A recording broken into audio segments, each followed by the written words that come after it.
Então, novamente, né, me chamo Diego, junto com o professor Antônio Belém, Christian Steven, propomos esse artigo para te falar um pouco sobre desafios para o roteamento em redes quânticas. A nossa agenda para hoje consiste em uma introdução, em contexto, falar um pouco sobre o que é o roteamento em redes quânticas, as características envolvidas com relação a isso, os desafios e oportunidades de pesquisas que nós temos hoje e falar um pouco sobre os trabalhos que estamos em andamento e uma conclusão em trabalhos futuros.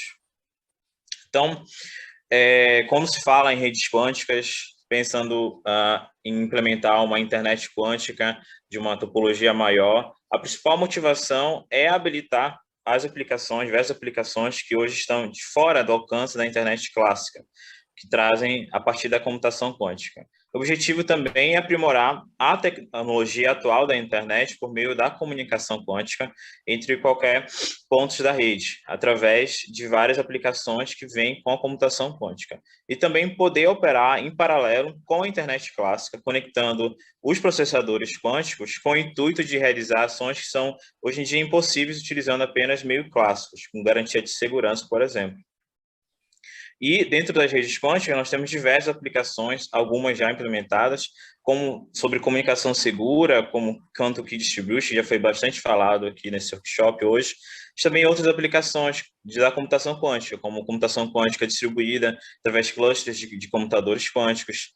Pode-se trabalhar também com coordenação distribuída e precisa, em termos de sincronização, de eleição de líderes e aplicações com relação ao consenso, e diversas outras aplicações científicas que, a partir de redes quânticas, seja possível melhorar a sua aplicação. Então, conforme as tecnologias forem avançando, né, nós vamos conseguir melhorar a implementação de diversas aplicações da computação quântica. Então, desde que nós temos, a partir do momento que nós temos um repetidor, por exemplo, um pouco mais confiável, a partir do momento que nós formos capazes de preparar e medir com maior eficiência os nossos bits quânticos, conseguir gerar e fazer a distribuição de entrelaçamentos, ter uma memória um pouco mais estável, vai ser possível adicionar cada vez mais funcionalidades a essa rede, o que torna cada vez mais interessante e desafiador aplicações de pesquisa nessa área. Então, uma rede quântica, ou a estrutura de uma internet quântica, ela tem uma aparência um pouco parecida com a internet clássica, onde você vai ter nós finais, que seriam computadores quânticos, sua maioria, e vai ter um canal quântico estabelecendo conexões entre esses nós finais, mas também seria necessário para redes diferentes, né, termos outros dispositivos de rede, como repetidores quânticos, switches quânticos e roteadores quânticos. Então, algumas diferenças para a internet clássica seria, aí, uma rede de computadores clássica, seria as próprias características trazidas da computação quântica. Bom, nós temos o fato que, diferente dos bits, os qubits eles não podem ser copiados e, assim, muito difícil ser amplificados. E também o tempo de vida que eles têm, dependendo da tecnologia, esses dois fatores eles fazem que seja muito difícil aplicar os algoritmos, por exemplo, de roteamento, de escolha de mini-rota que nós temos hoje em dia, que são basicamente baseados em cópia e amplificação dos sinais. A repetição tem que ser feita de uma outra abordagem. E a abordagem que é utilizada se utilizado o teletransporte quântico. Bom, se eu tenho nós que estão entrelaçados, é possível fazer a transmissão da informação quântica através do teletransporte quântico. E assim pode-se criar, em paralelo com a computação clássica, um enlace quântico virtual, onde você vai ter a possibilidade entre dois computadores quânticos, dois nós quânticos, essa transmissão da informação quântica. Porém, esse enlace quântico virtual, quando ele é estabelecido, ele consome o entrelaçamento. Então, quando se pensar em criar essa estrutura, é importante que seja levado em consideração que esse entrelaçamento ele vai ter que ser novamente construído. E também que nós vamos precisar estar alocando esses qubits que podiam estar fazendo outras tarefas dentro de nós quânticos, para fazer essa comunicação, eles vão ter que ser alocados. Uma forma da gente conseguir estender essa comunicação ponto a ponto entre nós é através do entanglement swapping. Bom, se eu tenho 3 computadores quânticos, A, B e C, Alice, Bob e Carol, se eu tenho um entrelaçamento já estabelecido entre Alice e Bob e entre Bob e Carol, eu posso fazer com que esse entrelaçamento seja aumentado através do Entanglement Swap entre Alice e Carol. E assim eu consigo estender a distância, né, desse entrelaçamento, que deixa de ser de um ponto que estão diretamente conectados para pontos que não estariam diretamente conectados. Desse modo, os repetidores ou os componentes da rede, principalmente no caso aqui os repetidores, eles trabalhariam com essa capacidade de fazer o teletransporte entre os nós da rede e fazer, por exemplo, também o entanglement swap. Então, temos aqui nessa figura, por exemplo, 2 pontos que não estão conectados diretamente, estão conectados através de nós intermediários da rede, e os repetidores vão fazer esse entanglement swap, primeiro entre R1 e R2, e depois entre R3 e R4, para poder estabelecer essa comunicação direta entre E1 e E2, e aí sim poder fazer o teletransporte, a transmissão da informação quântica. Porém, essa função apenas, ela é muito importante, é uma das principais, a criação do entrelaçamento e essa gerência, mas também outras funções de rede têm que ser colocadas, por exemplo, com relação à correção de erro, a detecção de erro, a purificação dos canais, trazendo que canais de pares de Bell de menores qualidades tenham uma maior qualidade através das técnicas de purificação. Tudo isso seria responsabilidade desses repetidores. Bom, um outro ponto é com relação ao uso dos qubits. Então, como eu falei, para ter essa comunicação direta entre esses dois nós da rede, você precisa alocar o qubit. E você é colocado como memória.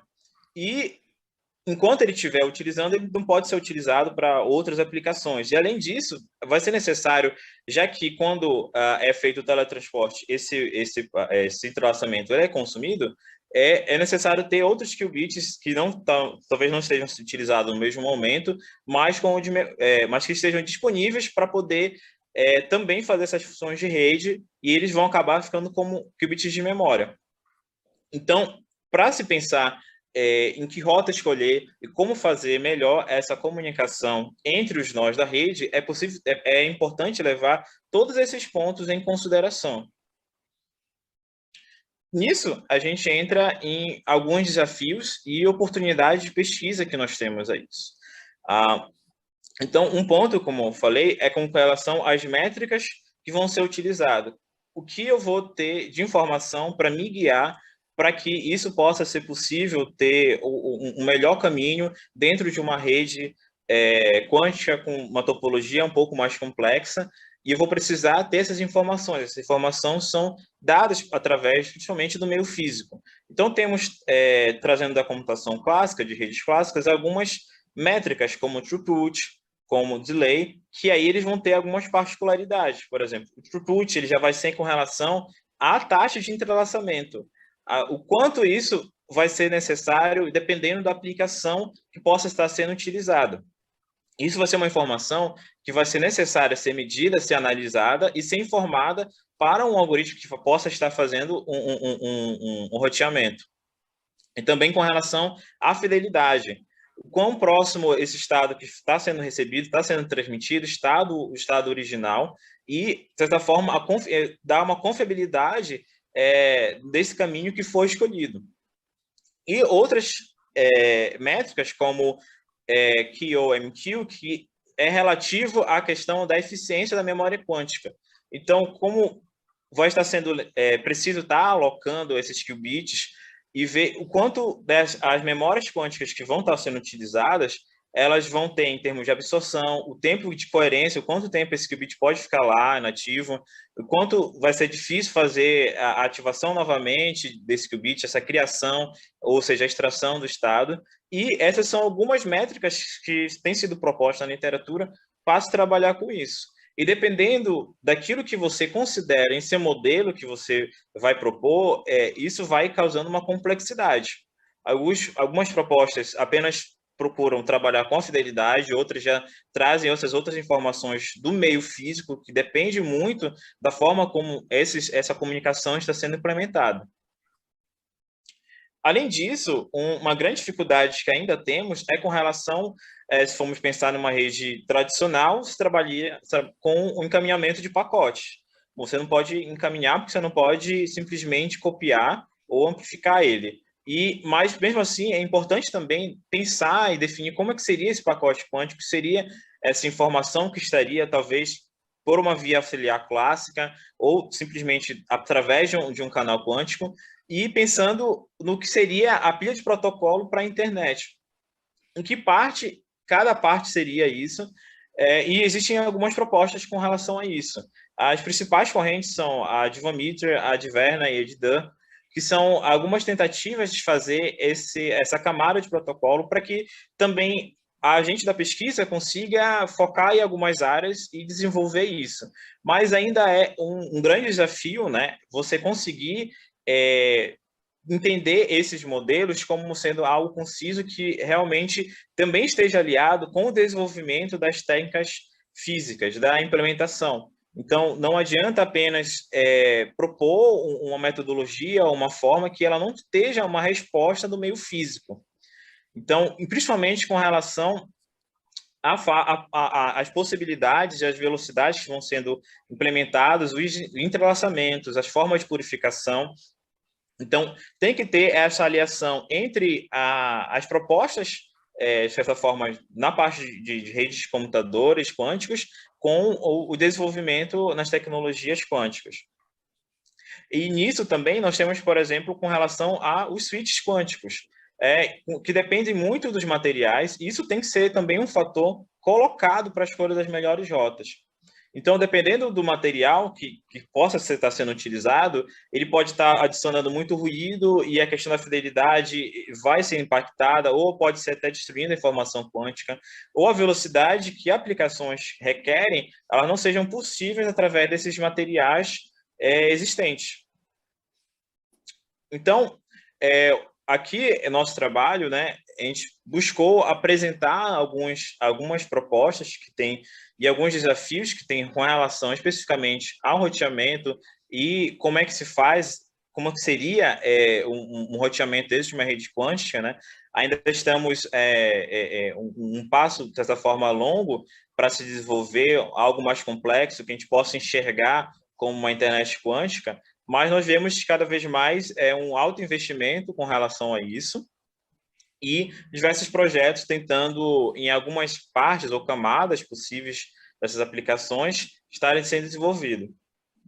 Então, nosso trabalho tem sido propor algumas técnicas de protocolos de roteamento, nós temos trabalhado em conjunto da FAPESP, e o nosso objetivo é desenvolver, olhando essas características físicas da rede, e para a gente conseguir ter uma resposta mais adequada, que seja mais viável de ser implementada em uma rede quântica. Então, o nosso trabalho, a gente detalha um pouco mais de cada ponto, e aqui estamos abertos para perguntas e alguns comentários que vocês tenham. Então, muito obrigado. Espero que vocês tenham entendido. Se quiser perguntar em inglês também, sem problema. Vamos lá. Eu realmente preparei em português a apresentação. Ok, obrigado, Diego. Nós temos talvez tempo para uma pequena pergunta, porque de facto estamos um bocadinho atrasados. Por isso eu perguntava a quem está a assistir se tem alguma pergunta para o Diego. Armando, se o pessoal não tiver, João. Eu tenho uma dúvida aqui. Força, João. Avança tu então. Ok. Diego, na verdade, assim, é meio que uma pergunta, mas meio que uma dúvida até minha mesmo aqui, né? Crítica para mim. Quando você fala aí do projeto que vocês aprovaram com a FAPESP para desenvolver algoritmos e protocolos de roteamento para assim, para ter a melhor descoberta de rotas, né? Que eu fico com um questionamento, né? É uma crítica assim para nós, assim, enquanto da área de redes tradicional, se isso faz sentido. Porque, por exemplo, nas redes tradicionais, quando a gente vai lá para o SPF, RIP, né, pegar ali o menor caminho, Dijkstra, Bell-Monfort, na quântica, a gente tem a possibilidade de olhar, por exemplo, todos os caminhos ao mesmo tempo. Exatamente. E aí, a minha pergunta mesmo é assim, faria sentido ter um projeto para pesquisar protocolos de roteamento para descobrir a melhor rota? Ou É, seria melhor um projeto para ajudar a implementar a informação, chegar ao destino ali, né? Imagina ela estar ali em vários caminhos ao mesmo tempo e chegar a esse destino mais rápido. Eu sei que a gente ainda está muito distante dessas possibilidades, que muitas são teóricas, mas talvez um projeto de pesquisa que já iria nessa direção. Mas assim, como vocês... né? exatamente. O fato de ser a menor ou a melhor rota é algo, talvez é um jargão que a gente traga da computação clássica, né? E aí, como fazer isso na computação quântica, tem que ser levado em consideração esse fator também, de que a descoberta da rede ela vai ser diferente. Então, a maioria dos projetos com relação a isso trabalham a questão dessas métricas que vão ser analisadas e como fazer isso e colocar essa modelagem, mas também é um fator que a gente tem discutido bastante com relação a isso. O objetivo do projeto não é apenas explorar a melhor rota, a menor rota, porque isso também não simplesmente faz sentido, mas também essas formas de implementação. Então, nós temos trabalhado também com a ideia de implementação em redes SDN e como é que trabalhar isso com relação a esse auxílio da rede clássica na rede quântica e também nesse processo de implementação da internet quântica. Então, nesse meio termo, quando a gente ainda tiver, ainda vai ter muita coisa de internet clássica com internet quântica, não veio para substituir, veio para ser uma aliada. Então, a ideia é que vão ter alguma necessidades de você talvez precisar ter simplesmente uma menor rota ou algum custo de rota, mas isso é algo discutido também. E a gente tenta também não trazer, né, simplesmente esses jargões, as ideias, né, das clássicas para um contexto que é diferente, é um contexto novo e depende, como eu falei na apresentação, muito das limitações e das vantagens que tem nas tecnologias. Então, algumas primeiras propostas apenas modelavam um fator, ou o fator da fidelidade, por exemplo, do canal. E aí agora as propostas novas já vêm um pouco mais robustas, entendendo que existem outros fatores com relação a isso.